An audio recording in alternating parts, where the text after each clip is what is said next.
Is it Corenswet? Corny Sweat? I don't know.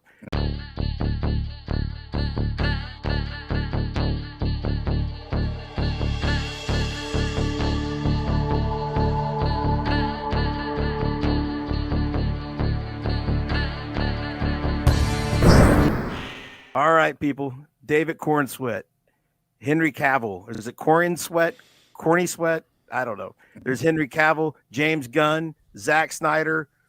Which way do we want to go? Of course, we're talking about the DCU versus the DCEU, Snyderverse versus Gunn, Snyder Bro versus what are the Gun guys called now? The Gun Cult? Gun Anyway, Shield. so there's a lot of upheaval with Superman going on. We got the cross-eyed Superman. We've got the gimp suit Superman. So we've got a lot of stuff, and we're going to break down that and all of the other things coming up in the DCU. We are hopeful, I think. We do have some comments in here. I am the Knight, MF. I don't want to get stricken. Demonetized. Yeah. Cover. So, great. Let me guess. You guys are going to dump on Snyder and say that Gunn is DC's savior, predictable as okay. I don't think we've ever said that we think this is a guarantee, Dan. We've had this before with people. We've never said we thought this was it. We said that we are positive thinking about it, but we've never said that we are guaranteeing it's going to be good. Bridger, where are you on the Snyder scale from like godlike savior to hack? Like where are you? I really super duper hate everything about Batman and Superman past 40 minutes in. I super duper hate that he had to have a different cut to make a movie tolerable, and it's still 4.5 hours long or whatever it is, Justice League. But I'm very hopeful for the James Gunn DC era and the Superman, but I still think there's a good chance that it all could be bad. The new stuff could be bad. The old stuff could be bad, but which will be better? One has to be better. They can't be the same. There's zero chance they're equal in any way. They can't be equal bad, but we'll always have Christopher Reeve. That's what that's true. You do have a good Superman. Yeah, that's right. We could default back. Gunn is a one-trick pony. This is from Thug Dog. Everything must be an unserious comedy. The depths of an entire cinematic universe will be wasted with him. I think he did a pretty good job in the MCU. I mean, I know it wasn't like his ship, but he did a pretty good job of making things weave and making things, even though he did focus on comedy stuff, I think he did well. I mean, I think the idea that all Gunn can do is comedy is not true. I think that he's capable of more than that. I think there was pathos in some of the Guardians movies. Yeah, for sure. I don't want to sidetrack us just yet, but in the immortal words of Johnny Cash via Trent Reznor, I hurt myself today. And I now know that I still feel. I finished my rewatch of Man of Steel today. I finished it this morning. I had to take a 2-day break after watching the first hour. A 2-day cooling off period, a break. I know that nobody can hate it quite as much as I do because I hate it with the white hot passion of there's no way anybody can hate it as much as you, Dan. There's no way. But you're saying like the Thug Dog here says Gunn is too silly. I was trying, I was arguing with some of our Snyder friends on the thing, and I was saying if you could distill the vibe of being at a funeral and put it into a superhero picture, that's just the overwhelming tone of the whole thing. But then I was driving today and I figured it out. Man of Steel is like somebody watched Saving Private Ryan or Schindler's List and said, man, that was a fun adventure story, but only if it had superheroes in it. The thing about Man of Steel is that they were so unsure of the direction of where that universe was going to go that to make that the first movie of that universe is a colossal mistake because it set the tone. How is Batman going to be darker than that? How? You know what I mean? How is that going to be the most hopeful thing in this universe? That's the thing that they just completely and totally missed on. It's why I think that the entire universe just fell apart. They started with the wrong foundation. They thought they were going to start with the right character, but they started with the wrong foundation. That's why this whole thing fell apart. If I could describe the movie in a word, the word would be somber. It's so somber. And the irony is Wonder Woman did so well and was received so well and made so much money. The first Wonder Woman. I'm definitely not talking about the second one. Yeah, not 84.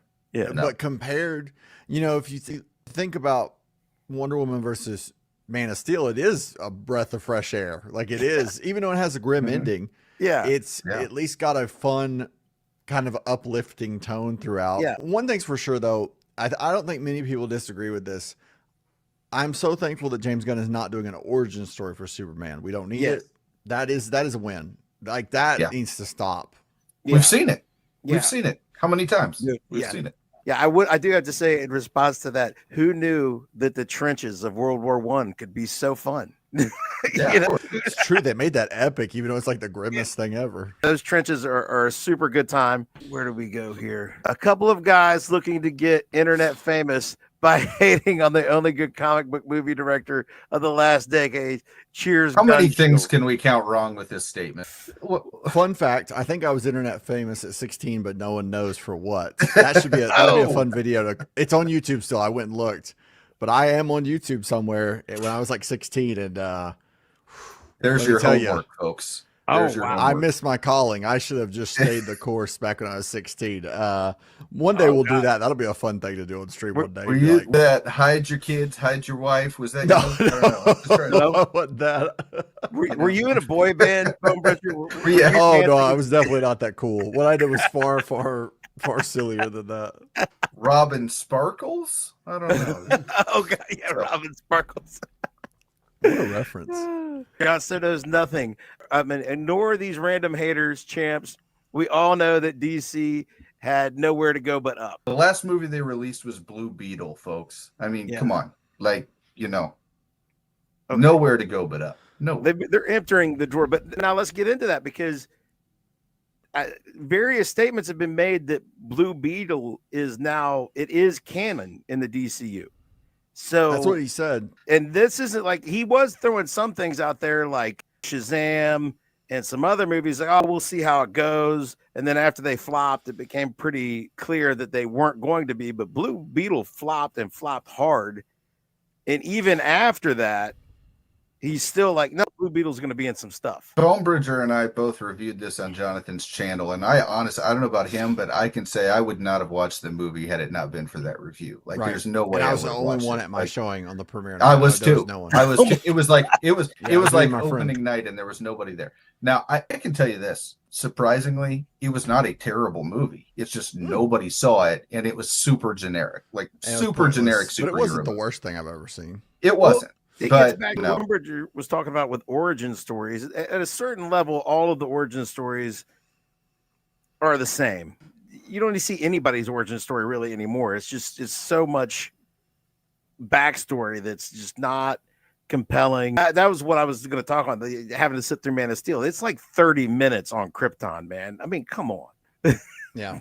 and you're right, like the one thing I really liked about it when I saw it in theaters was when there was the whole epic battle of Krypton being destroyed in IMAX and in 3D. That was pretty cool. But as far as the rest of the movie, it didn't really work with that very well.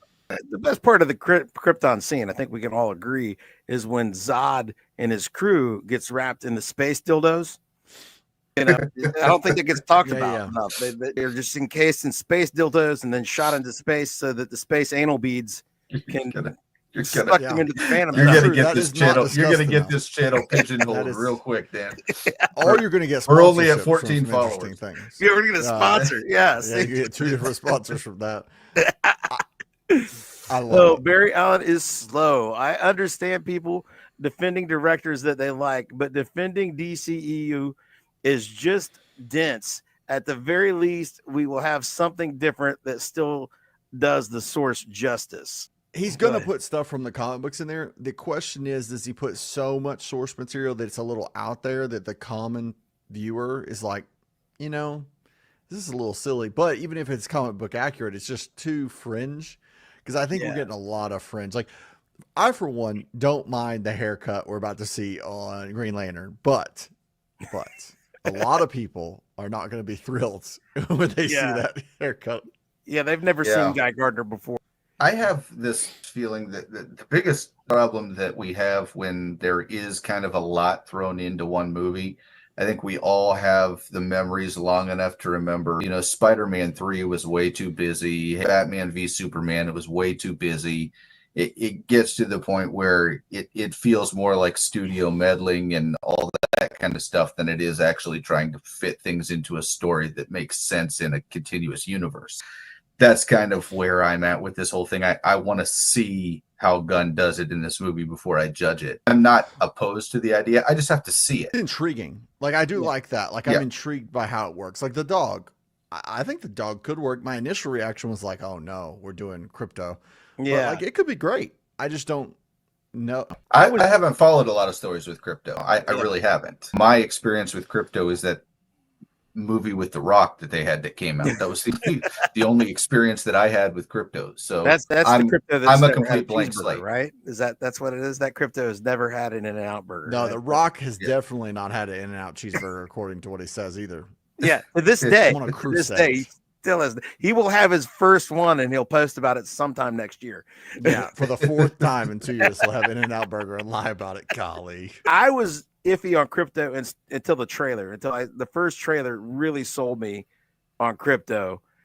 I thought KRYPTO was going to be bigger. I'm not going to lie, but the number of characters we're getting is the only thing giving me pause now. Because every time I turn around, there's like another one. They're throwing more in there. Right. So now, I think that could be amazing if they do it right, but it does run the risk of not being Superman's movie at all. Because we know what Supergirl will be in it, Guy Gardner. You have Hawk Girl's in it. I mean, I wouldn't be surprised if you had some. There's going to be a lot. There's going to be a lot of characters. It's a lot. But see, now I'm getting the vibe, and this is where I think that James Gunn might do something better than what Marvel's doing. Everything is going to be in the same continuity, but not in a way to where you have to have seen everything to understand anything. Marvel in comics was the first one to have this united continuity, but it didn't mean that every month was a company-wide crossover. Sometimes in Spider-Man, he'd be swinging and then Thor would just fly by and he'd be like, oh, hey, I wonder what Thor's up to. And that was the whole thing. It was just like one panel, just so you knew that these guys were all in the same universe. But it's not like you had to stop and go read that month's Thor to know what was going on. And I feel like James Gunn might do this way. Everything is the same. You're going to be able to see this Superman movie not having watched Creature Commandos, and you'll be fine. That's important that some things don't. Like, Creature Commandos needs to have no real impact on this movie. Like, even if it's the same whatever, it should not have any kind of real correlation where you need to do homework. In the MCU, it feels like it's all homework now. I'm actually going to start giving homework on my YouTube channel. I feel like that's a good strategy to make your viewers have to do homework to watch. Yeah. She'll be like, you're not up on the continuity. You need to know where I am and what my end jokes are. Dan and I were pulling our hair out when we were watching Rings of Power because we were like, did we miss something? Did we have to go back and do some stuff? How could you possibly defend the new Superman suit? It's just knockoff Under Armour with a cape. Cost effective. At the risk of getting flagged again, we have a friend who mutual friend Jonathan at Real Comic Book Center. He loves him some Henry Cavill Superman suit, and I've been teasing him that it's a gimp suit. I mean, it's very tight, and it's not actually tight. It's tight in a way that can't actually be achieved with real fabric. It's molded, it's sprayed on. It is not as great as these guys try to act. I haven't watched Man of Steel again. It's like the textures like a new basketball or like a golf ball or something. That's a weird choice. I never liked the missing trunks. I like the yellow S on the back, and I don't think it's bad that Superman's suit looks like clothes. You want to know how I knew? First of all, I knew, okay, but when I really knew that the new Fantastic Four movie that came out in like 2013 or something, when I knew that movie was going to be terrible, aside from the fact that I already knew it would be terrible, when they released the poster and the Thing had no pants, okay, the Thing had no pants, and Dan, we were working together, and we both looked at it and we said, this movie is going to suck. There's no way it can be good. The Thing has no pants. I look at Superman's suit and I see the red briefs and I just say, these people get it, man. You know what I mean? Yeah. These people get it. Okay. You know, you just didn't get it before when you didn't have the red briefs. That's it, man. It's just the same thing with the thing in his pants. When I see those red briefs, I know that comic book people were in charge. I also don't think it's a bad idea to go this route, because I'm sure they're going to go the whole his mom made the suit or his dad made the Yeah. something, Yeah. and have it be endearing, and then also like he doesn't look super threatening, but he's Yeah. very capable. I think that's smart for. I'm going to say something, and I don't mean this as a mean thing. I do mean it as a good thing. But younger generations that go to movies like stuff like Five Nights at Freddy's. They like stuff that's a little off and a little quirky and things Yeah. like that. There's nothing wrong with that. That's Yeah. trying to be like macho, pretentious, all this Yeah. doesn't seem like a guy that wants to be a hero and help people and not hurt people. Like it doesn't. So Yeah. I like it. I mean, will it work? We'll see. It could not work at all. Yeah. Yeah, Well, the pattern fabric that they had in Man of Steel, when you zoom in on it, it almost looks like diamond plate steel. Yeah. I just have never been a fan of that. A lot of superhero movies have gone towards that kind of a thing because it's easy to put a muscle suit underneath it, I guess. But it just isn't. It isn't a realistic looking suit in my mind. I just never thought it looked right. So I think it might be something that maybe it works well with CGI. Maybe that's the reason they do it. I don't know, but it just doesn't look right to me. It never has. I am the Night Thug. Don't forget Superman freaking dog. I'm anxiously awaiting the explanation of how this was possibly a good move. Dude, you're going to sell so many crypto toys. That's it. That it's going to break the That's it. bank. You know, the dude that wrote this, his little daughter is going to see the commercial and want one for Christmas. That's going to be the thing. Okay. Yeah.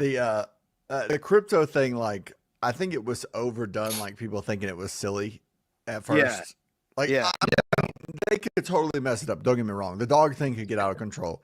Like Yeah. if crypto is acting like Miss Marvel and flying through spaceships, it's gonna get silly real quick. But Yeah. I don't think that'll happen. If he like pukes up like 10 tongues and eats somebody's eye, then I might just leave the theater. I might just be like, Right. nope, that's not happening. I've watched this once. I'm not doing it again. But if he's Yeah. just a dog with power, There's generally a rule with dogs, okay, and it's generally the Chekhov's gun. Generally, when there's a dog introduced late in that story, the dog becomes very, very important, right? You talk about Jim Carrey's The Mask. You know there's a dog at the very beginning, and you know before this movie is over, this dog is putting on that mask. That's kind of why I think a lot of people have pause, is they think that crypto is going to be a very integral part of the story. I don't think that's what's going to happen here. And Right. we'll see. I mean, but you put my mind at ease. I was watching Bonebridger's stream the other day, and you guys were talking about Supergirl and how crypto is going to be in Supergirl. I was first feeling really confident because it's a super powered dog, that I was going to have a prominent dog in a movie, and I wasn't going to be scared that the dog doesn't make it. Right. Because you know, we were talking the dog about, will make it. you know, It is a things movie that trope make- these days. Yeah, things that make you cry in a movie. If you kill the dog, I don't care if it's a horror movie. When you kill the dog, I'm going to tear up, man. I just can't take it when you kill the dog. And then I was watching how it should have ended. And they were in the cafe, and Batman makes a joke that the dog isn't going to make it through the movie. And then it got in my head that Crypto is not going to make it. And I'm like, I'm not going to have fun if Crypto doesn't make it. But Yeah, now I know he's going to make it. They're not going to take any huge risk in this movie, too. I think that's important to know. This is not going to be a dramatic, sad movie. There's going to be some sad elements, but it's not going to be a sad ending by any stretch. I mean, we already went sad Superman. So, I mean, Barry Allen is Batman. slow. I'm We're going curious. Batman. Any character cameos we don't know about yet. Is it confirmed that Supergirl will be in it? Or I'm pretty yeah. sure that's all but certain. Mm-hmm. I mean, could they squeeze Momoa? Could they squeeze Lobo Oh, in? yeah. Like, Yeah. I mean, now that he's been confirmed, I think that that's a natural one that might show up. I don't know. We'll have to see. The great thing about the DC universe is there's a wide number of characters that they could throw in at any time. Like our boy from Guardians of the Galaxy, let's just make Chris Pratt Batman. Let's pop this thing off and see the internet go crazy. Let's go for it. He gets to be Mario. He gets to be Batman. He should have been Indiana Jones. Yeah. We can get him in everything. He saves every franchise. He's the best. Jurassic Park. Jon Snow knows nothing. The trailer is lending me to believe that they are really focusing on making Superman the shining light of this new universe. It's different than how they came out of the gate with Man of Steel. There was no shining light in that movie. And I think that's the difference, I think. Dan, you brought it up a few weeks ago on our live stream where in the trailer, they showed a scene, and I think they did it on purpose, of him saving that kid from the debris. Yeah. I think that the reason that's important is that's who Superman is. Superman will go to great lengths to make sure not one person in the path of this vast destruction that's happening is going to be harmed. And that's the difference, I think, between this universe and the previous one. Again, rewatching this Man of Steel, and I had only ever seen it once. I went to theaters 11 years ago. I watched it one time, and to my recollection, I remember thinking that wasn't that great. That Superman is not for me. Watching it again, I thought I was going to be like, oh, that's not as bad as I remembered. It was so much worse. And one of the things was like all of these traumatic, like maybe we were all in a different headspace at the time, but I was like thinking, do we really need all of this 9/11 imagery in this movie? Like people running from dust clouds of buildings collapsing. Like, do we need this trauma? Watching do we need a device trying to destroy the world too? Like, does it have to be like that scale? The world has to be destroyed. Like, it was just so unbelievably out there. You know, it's crazy that Zack Snyder can't comprehend that the whole world ending thing is not as compelling as like the simple story of Superman versus Zod. Make it real personal. Like, make it real personal. I don't need the others. I don't need the world to be threatened. They can have this philosophical thing about the end of Krypton, and it doesn't. Yeah, you don't have to. It seemed like there was just so much emphasis on collateral damage in that movie. Things blowing up, buildings falling down. Yeah, people. There is getting killed on a mass. There is history here that kind of explains, I think, what they were trying to do. We had just come off of Christopher Nolan's Batman trilogy, and what they were trying to do, I think they were trying to do something that was grounded, realistic. Yes, there's going to be collateral damage when you have two godlike beings just tearing each other apart in a city, and that's what they were trying to do.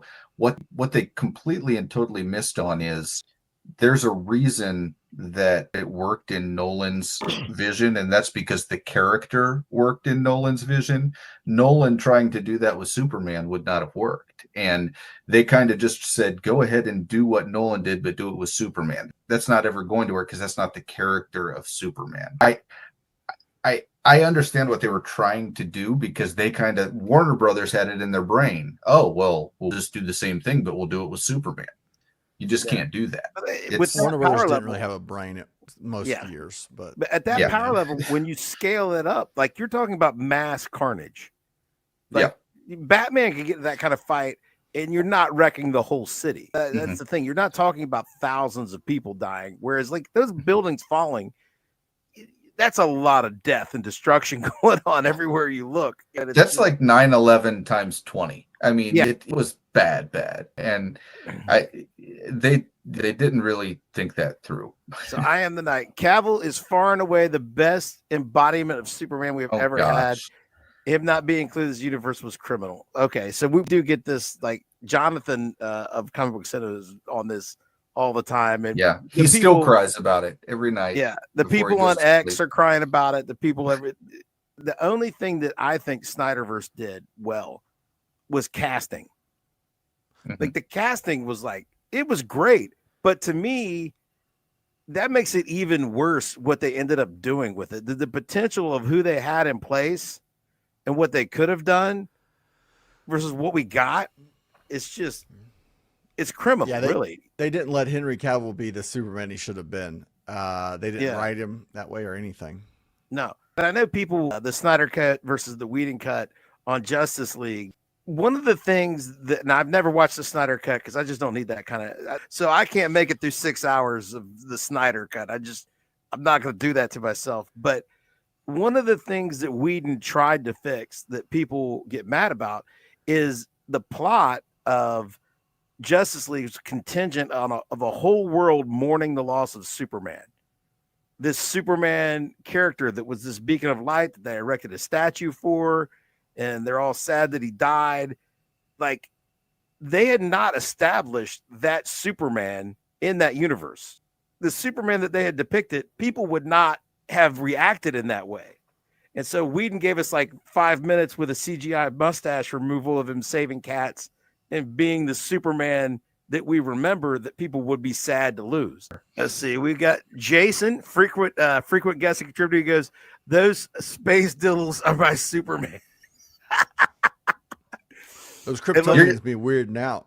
I'm telling you, man, you're gonna get this you're gonna get this channel canceled before it even gets off the ground, Dan. Or a big sponsorship. Yeah. I wasn't like really active in YouTube and even social media at the time because it's 11 years ago. If I will find him, if that's not like a meme that people use a lot, it should have been. Ooh, I should start using that Zod clip. That's a good clip. Yeah, that's a good one. Yeah, he says it like 3 times. I mean, it is up there. That's a good clip. I need to get that.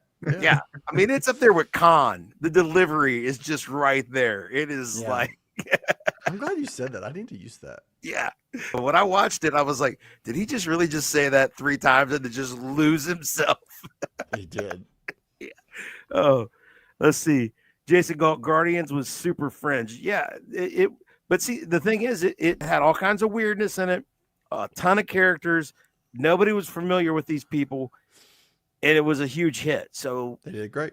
That's the thing, man. If you're gonna mess with something, make it something fringe. Don't make it something standard. Don't make it a staple. Don't make it Superman. You know what I mean? I just saw Creature Commandos. I couldn't tell you if that was comic accurate or not. It was entertaining, but it was fringe. You know what I mean? It was gritty. It was fringe. That I enjoyed it, but don't do that with Superman. That's not Superman. Right. You know what I mean? So maybe that's why we're getting so many cameos and side characters, because he can mess with those characters. Superman's going to be, you know, is there anybody that's going to be upset if he messes with Hawk Girl? No, nobody cares.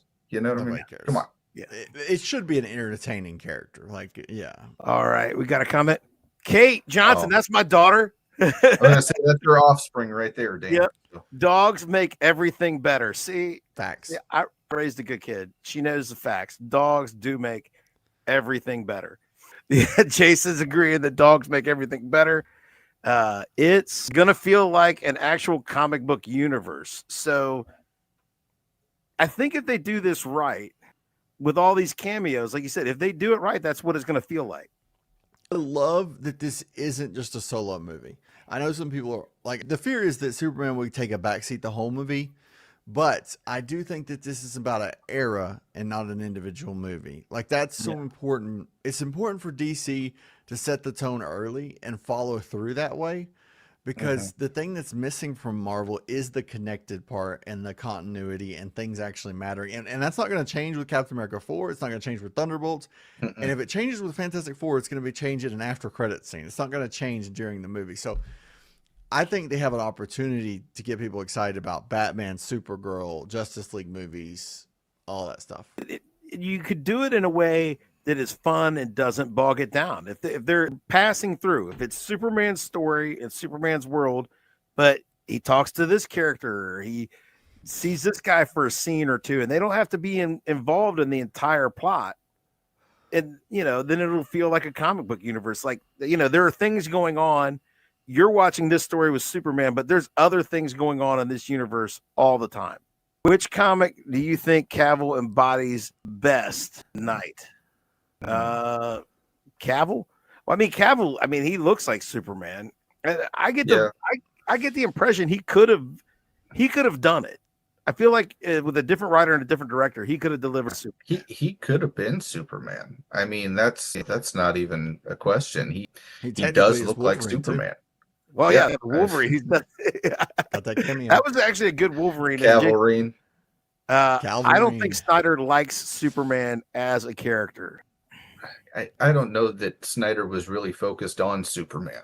I think that movie was just the launch of his universe. I think he was more focused on the universe and building towards Justice League, which was a mistake because, as we've stated, that Superman movie was just not. It was not about Superman, so that made it not work. So it depends on what you mean. Like the DC Comics character from Action Comics from the 30s, like that Superman.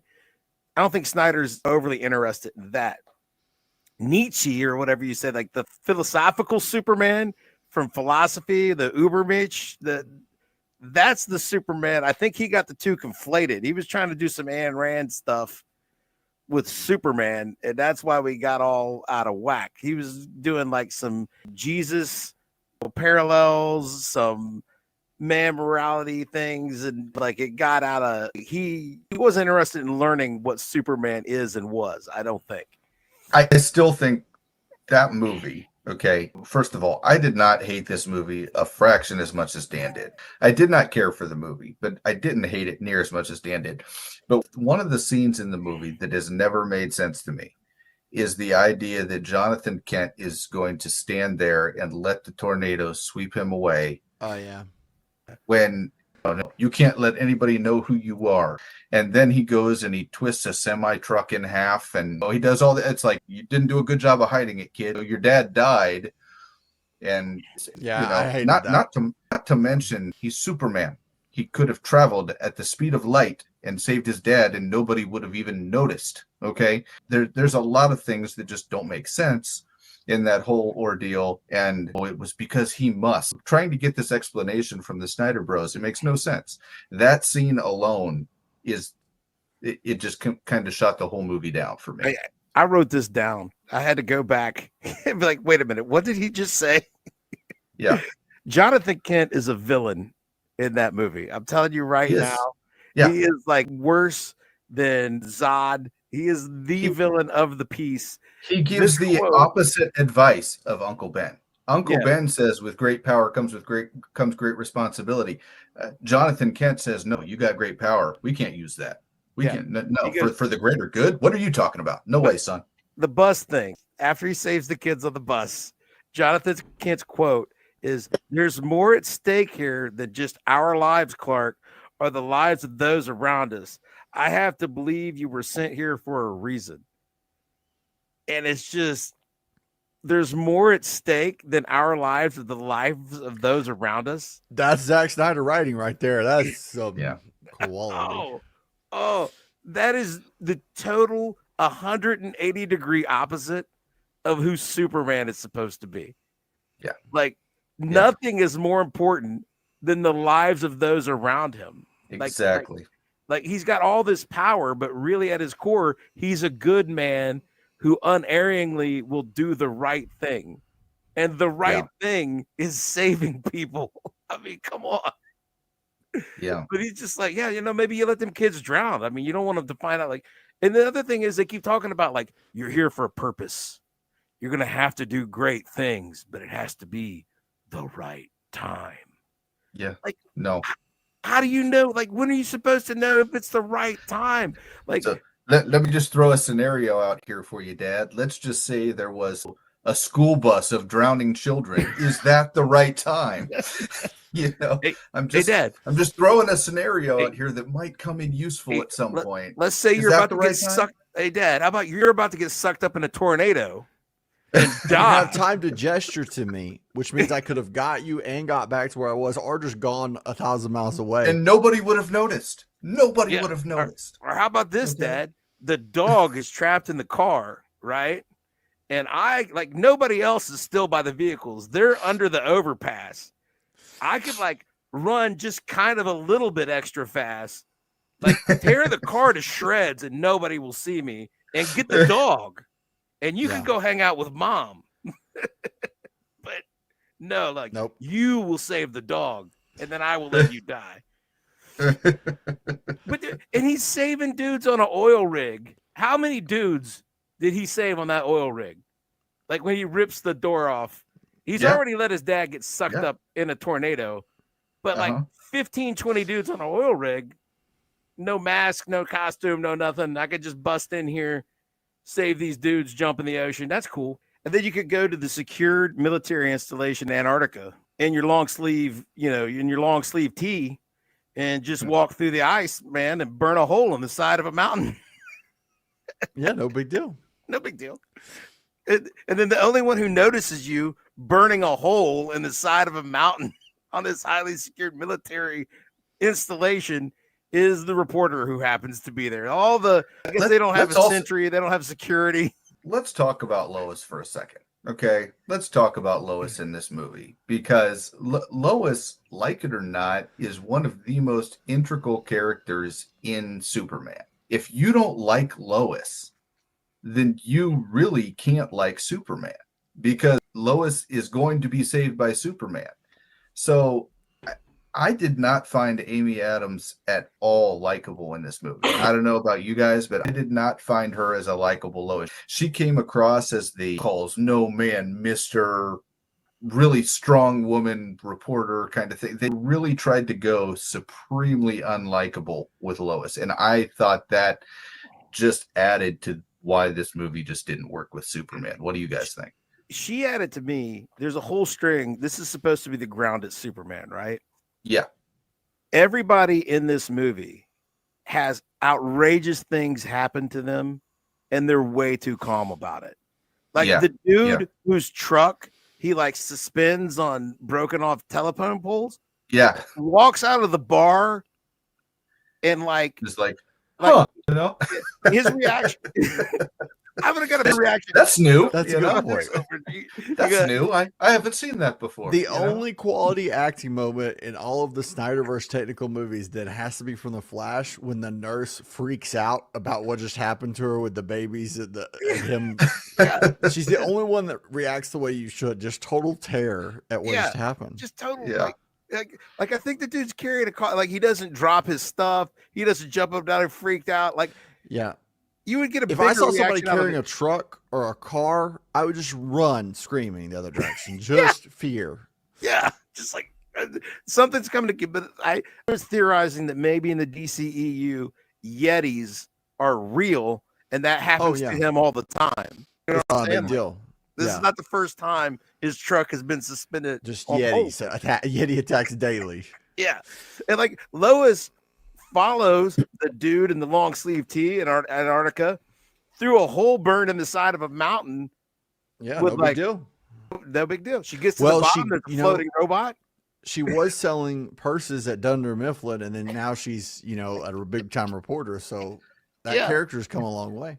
Yeah. She came from a cartoon to be a princess and all that stuff. There's a lot of things that Amy had. But all of her reactions in Central Park. Yeah, all of her reactions are too muted. They're too small. It's just like, really? She does not seem like Lois to me. I don't know if it's because I grew up with just a different vision of Lois from what we saw from the Donner films, or even what I saw growing up on Lois and Clark and some of the other stuff. But she never seemed like Lois to me. And because of that, I never bought him as Superman. That's just part of it. I fell behind. Me and Jason are in a mind meld. He's bringing up the children drowning part. F them kids. We're so Walking Dead. We're gonna have to start marking these streams for adults only. I think we're trying. Hey man, we have kept it relatively PG-13, I think, except for talking about a few things here and there. And listening to a surprising amount of Pearl Jam. Yeah. I'm going back to the Pearl Jam reference. That I know how they got that name, and we did see some of that when they go to the Phantom Zone. So, did Superman take an entire town power? Did he take an entire town's power? Okay, that's what he's asking. Okay. Did he take an entire town's power? Down? I can't remember. I can't remember. Honestly, I've seen the movie 3 times, but the last time was like two years ago, so I don't remember. I do know that when you drill a hole in the side of an Arctic mountain with your laser vision, there's no steam. I know that somehow you could drill a hole in all that ice and there will be no plume of steam. They've got some plot holes. It's not like Spider-Man where you can like climb on walls, and that does happen, and drywall can support Spider-Man. That makes sense, but this, silly. No, Spider-Man. You beat me to it. You totally beat me to it. You totally beat me to it. I was gonna. Look, man, I'm willing to suspend disbelief a little bit on some of these superhero things. Sure. When I'm talking about an Ant-Man movie, I'm talking about a dude that talks to ants. Okay, it's stupid, but. I do agree. At some point, these studios have to kind of tighten up a little bit on this stuff. I mean, if you're going to make laser eyes, you have to make the natural things that happen with lasers. Come on. Well, if you're making a movie, get on it, WB. What are you doing? If you're making a movie about a guy with laser eyes, maybe Schindler's List and Saving Private Ryan shouldn't be probably not a good idea. Maybe that's not. They probably shouldn't be on the board regardless. They should probably not be there for any. Yeah. Can you imagine at the end of Saving Private Ryan when Tom Hanks is dying on the side of the tank? Okay, and the Nazis are coming up to him. If he had laser eyes, there you go, man. There we go. Rock on. So, okay, we've been cutting down Man of Steel. James Gunn, I think, but with the bright colors, the dog, the fact that they put him saving somebody in the trailer, that's there for a reason. You've got the John Williams score, or at least pieces of it. I think we're going a whole new direction. I know people are really. I haven't talked to you about this, Tim. What's your take on the people flipping out about the eyes, about the face and the fisheye lens and the whole thing? I mean, here's the thing, man. I mean, people need to.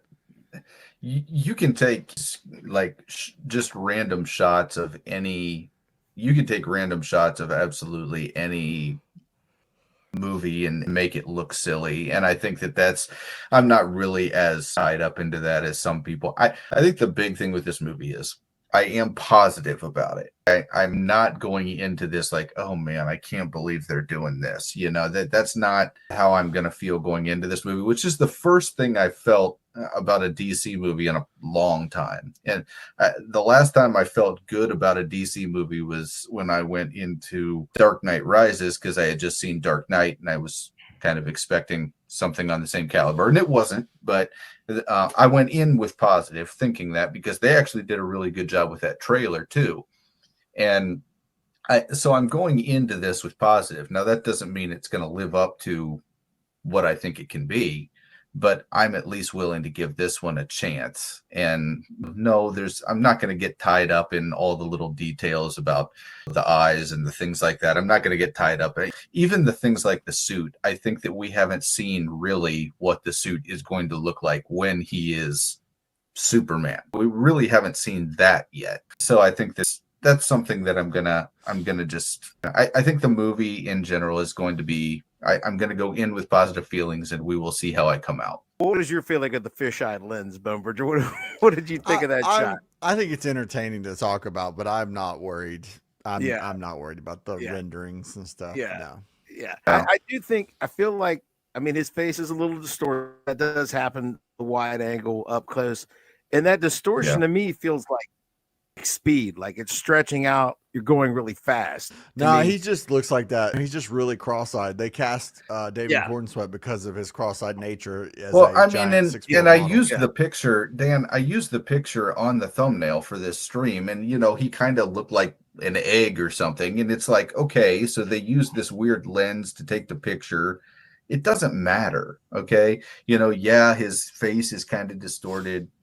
Who cares? You don't know what frame that is, and until you see it, won't make sense. So if scene one of this Superman movie is David Corenswet's Superman getting kicked in the head by a mule, and he spends the rest of the movie amazing. If he just you're cross-eyed, it's still going to be better than Man of Steel. If he got kicked in the head by a mule at the opening, I would lose my mind. See, that's got to be entertainment value, right? Just kicked in the head. The rest of the movie is cross-eyed. That mule would have a broken leg. We all Yeah. know that. So, And then, you know, it like, wouldn't. maybe Clark's glasses are actually corrective lenses. Like, Stop it. Could be. Superman Stop it. has a lazy eye, and Clark Oh, actually goodness. can look Could be. straight because he's got the. And that would still be better than Man of Steel, in my opinion. That's grim. The rest of the DCU, I'm looking at the timeline. Waller, I guess, has already been pushed back, and I don't know if or when it'll be made. I kind of feel like it's better for that not to have been out before Superman. I feel like Superman should have been the first thing. It's all in this. If this fails, I don't think any of this other stuff happens. They're filming Supergirl, but Warner Brothers is not a company that can afford failures right now financially. Like it'll be panic at the disco. It'll be true hysteria. If Superman doesn't make 800 minimum, it'll be panic. Yeah. Like if it makes 600, people I will feel lose like their mind. they're pumping up the advertising a lot. And if they're A pumping up the big- advertising, if they're going to pump it up this much, 700-800 is like the floor. If you spend this kind of money, you can't do what Flash did. You can't spend You can't. the Super Bowl spot. They had the primetime Super Bowl spot, and then they just completely flopped. You can't have that. That's what ended it for me with the Snyderverse, is people trying to defend the Flash and its box office return is good enough. Nope. No. Not good enough. Yeah. Not good enough. Not even close. Not even. Yeah. Yeah. Well, I mean, it was Flash, It was half a. It was like half a budget. I mean, it wasn't. Yeah, this it isn't was just everybody gets a so- trophy. This is you gotta make money. Yeah. It's that was so ridiculous. It was obviously from a continuity that's already been abandoned, but they were just trying to sell tickets. They made Yeah. James Gunn go out there and said, well, maybe it The is. best Maybe ever. this is Yeah, part of it. I remember that. I think I it's the best remember movie that. what was ever made. Like, man, you're just emptying the cupboard of this crap that you made. You got canned goods that expired like 6 months ago, and you want us to eat them and tell you that they're good. Is what that was. It's like, I found this in the freezer. You think we ought to eat it, guys? That's what was happening. Man. Entertainment. Dan with the best Batman shirt ever. Oh yeah, I'm rocking the old school. When we're talking about Superman, Dan's got a Batman shirt on. I don't know, man. What's the deal? Well, see, here's the thing, and I was telling Tim this the other day. Like, you would think, based on my reaction to Man of Steel, that Superman was sacred and like my number one thing. Nah, Batman's our thing, man. We love Batman. Yeah, Superman's not my top 5 or 6. When you go DC, I'm all about Batman. So yeah, and I'm rocking this is more of like an Adam West era, because I think Brave and the Bold, we are gonna get a less serious Batman, and I'm ready. Forever, Batman has been darker, more serious, until we've gotten too far. It's too serious. It's too grounded. Now Batman is a kind of almost not that great PI. You know what I'm saying? He's not even really all that good at detectiving. The Riddler is obviously a lot smarter than he is. He can't drive his own car. That's where we've got the Batman at now. So I'm ready to go the other way with Batman. Oh yeah, I I think got they you. will. See, Dan knows everything will be better than Man of Steel is correct. It will be. And Derby Entertainment. I like the Flash, though. It's unfortunate the story was the story. Here's the thing. I did not buy what they were selling me. I have never seen the Flash. I do love Supergirl in it, and I do love Michael Keaton in it. They're just not in it very long. Yeah, I was prepared Well, to Dan- go. I was Dan and I were both really excited to go, and then that's when right about the time frame we were thinking about it is when people were like, "Don't go see this movie." Like, Yeah. if you really love comic books, don't go see this movie. the thing that got me is I found out that Keaton was like 5 minutes tops. So I was going to go see the Flash to see Keaton's Batman. And when I found out it was less than 5 minutes, I was like, well, that's all I was interested in. So Derby Entertainment, Man of Steel was great until ending of it was real. Superman film. Cavill's version took out would have Zod. locked up Zod. Oh, okay. So he only got lost. It only lost him when he killed Zod. I got to tell you, that's though, where most people were officially not. I mean, and then the weird weeping afterwards, and it was just the whole thing was totally overdone He at that wasn't scene. Superman at all in that moment. Before that scene, though, I think there was plenty for people to complain about. A lot of people didn't want to. They were still giving it the chance until then. Yeah. I do remember, and I'm giving myself credit for 11 years ago sitting in that theater. I wanted to like that movie so bad. I really did. And it didn't really lose me until he killed Zod. And now watching you're the reason I went and saw that movie, Dan. Me telling you not to? No, you didn't tell me not to. Okay. You didn't tell me not to. I was like, we were at work and I was like, I don't know what I'm going to do tonight. And you were like, go see the Superman movie. And I was like, what are you talking about? And you recruited people to go with me to see the Superman movie. Do you remember this? Was I trying to torture you and you made me mad? I have no idea. I must have. I must have made you mad that You day made me mad. You blew a deal. You blew a deal and I was trying to punish you. Because I remember the day after we saw it, I got in an argument with a guy that we were working with named Aaron. He had really liked it. And I was like, that's not Superman, right? That Superman wasn't in that movie. And upon rewatching, knowing that he's going to kill Zod, they're building up to him killing Zod the whole time. His father, Jonathan Kent, the villain, with Jor-El and his semi-fascist, show them the way, you're the bright light speech. It's all leading up to him being a murderer. The idea that he doesn't kill a bunch more people is what's actually more surprising, I think. I wasn't a fan of Costner being wasted like that either. Kevin Costner is great. Let's just remember that Kevin Costner was in this movie. Diane Lane was in this movie. Yes, you know what I mean? Michael Shannon is a very capable actor. They had cast down, man. Amy Adams had just come off an Oscar performance. I mean, Cavill had been in acting since he was like 16 years old. I mean, he had done a lot of stuff. Zack Snyder. He can get it done. This was just to have that cast and have it be that big of a miss was just not. It's just not acceptable. Here's the thing: Kevin Costner delivers those awful Jonathan Kent lines so well that it takes an additional viewing to realize how dumb what he's saying is. He's saying something horrible. Yeah, you're like, oh, wait a minute. He's not Elliot Ness. He's like bizarro Jonathan Kent is what it is. We got with Brave and the Bold. Who is your new Batman fan cast, and what should the tone be? More like Batman and Robin with Clooney or Bale's version? I think they are going Batman and Robin route. I'm not like Tim. I don't think Batman should be as big as a house. Tim is Alan Richardson all the way. Alan Ritchson is he's been my fan casting for like 5 years. So yeah. Like Tim would have Taylor Maine or The Undertaker play Batman because he needs him to be 8 feet tall and 3 feet wide.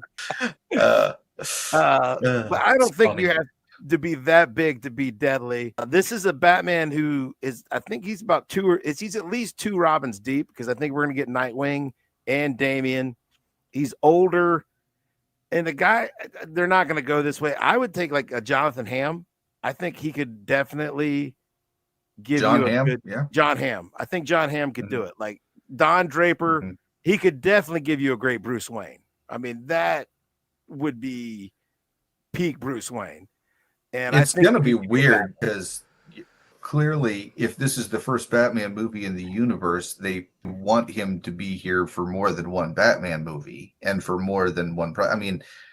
So where they're picking up, they've got to pick a guy that's at least in his 40s, at least, right? And so that's kind of the problem we're going to have here is how do you pick a guy that's in his 40s? Not everybody is Hugh Jackman and is going to look the same 25 years from now. So all of us are immortal. Like Hugh. He's a vampire. I mean, I don't know what else to do, but so it's gonna be because I mean, again, you're gonna be 2 Robins deep. This guy has to be at least. I mean, Jason might be dead. We don't know that. Jason might be dead. He might be back as the Red Hood already. We don't know. Maybe they don't skip Tim Drake. Maybe they don't skip. I mean, you just never know.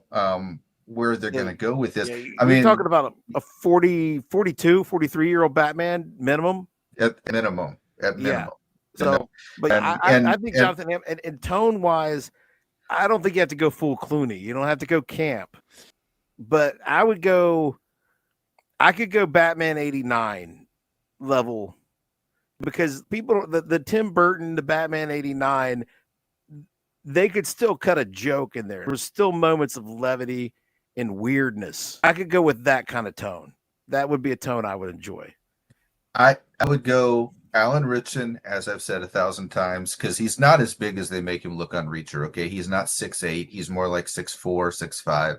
I could go with that as Batman, and I think that he's about the right age is where we need to be. I think that he could still play Batman for about a decade, which is fine. I also think that the tone needs to be kind of an in-between. No, I don't want to go back to the goofiness of the Schumacher series. That was just weird. And I also think that we need to kind of step it up from where Nolan went, because that just kind of set the tone. You can't really do anything else off of that. It's just Batman that you're going to do if you do that. And so I think that they're going to have to go a little lighter than that, but definitely not as goofy as the Schumacher series. Where would you go with it, Bone Bridger? Who's your Pedro Pascal? That's what I've been told. It's Pedro Pascal.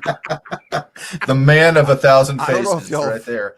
Read the casting sheets for most movies it shows, but if you pick him, that's a safe pick. That's just, you know what? Playing odds. Here's the thing. If I was to go bet in Vegas right now, I'll bet you he's got crazy odds. I'll bet you he's got crazy odds. He's got to have the highest odds of anyone for any role.